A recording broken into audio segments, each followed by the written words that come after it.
প্রজন্মের কথা ভেবে আমাদের যারা সন্তান আছে তারা বুক খুলে যেন আগামী দিন বলতে পারে আমি হিন্দু।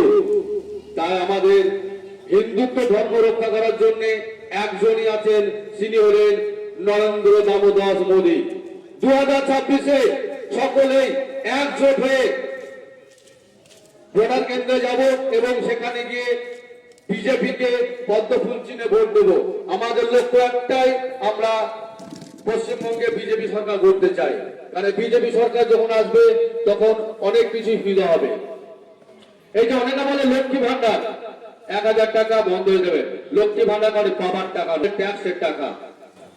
আর এই লক্ষ্মী ভান্ডার 26-এ যখন বিজেপি সরকার আসবে এই লক্ষ্মী ভান্ডার হবে 3000 টাকা। সিভিক ভাইদের 20% বেতন বৃদ্ধি হবে। সকলের জন্যই বিজেপি সরকার, সকলের সাথে। আমাদের মোদী যে একটা ভাষায় শিখে